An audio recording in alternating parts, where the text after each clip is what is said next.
there are a rash of shootings that have been happening, school shootings, and one of my biggest disappointments is that all of these shootings are done primarily by men. And it feels like it's another thing that women have been kept out of, like, STEM. Is there a way? That's a terrible joke. It is a terrible joke. But, it's true. And so why are so many men being driven to violence?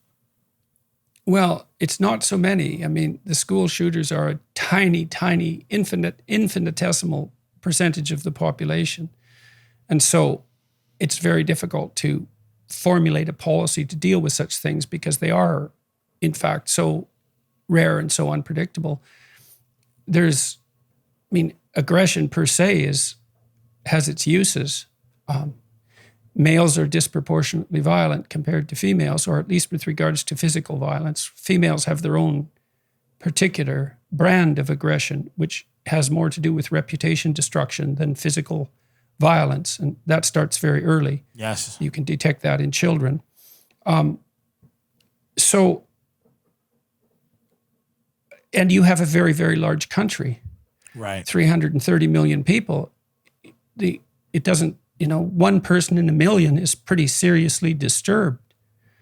And so that's a shooting a day if it's one person in a million. And you don't have a shooting a day. So it's less than 1 in a million. So It's very, very rare. And thank God for that.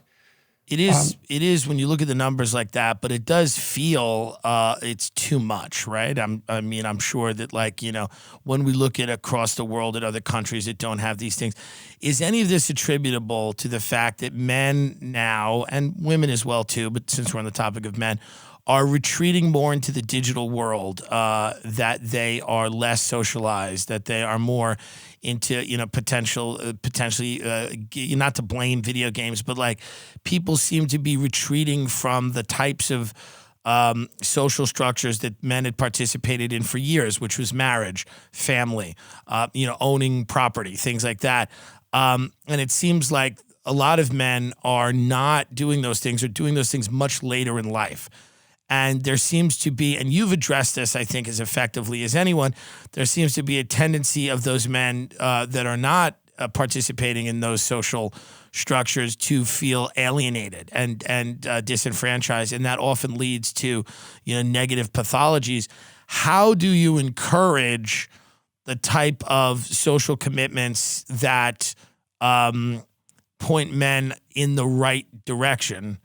And I think you're a big proponent of the, more traditional way of life where it's, forming a bond with someone, getting married, trying to, create and manifest the life you want. That's a lot of the things that you've read and you've talked about involve that.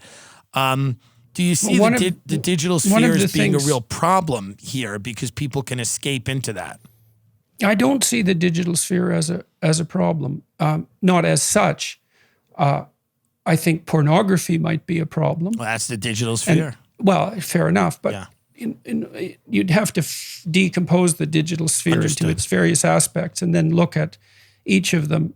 As I said, I think that the ease of access of pornography and its proliferation, I think that's not a good thing.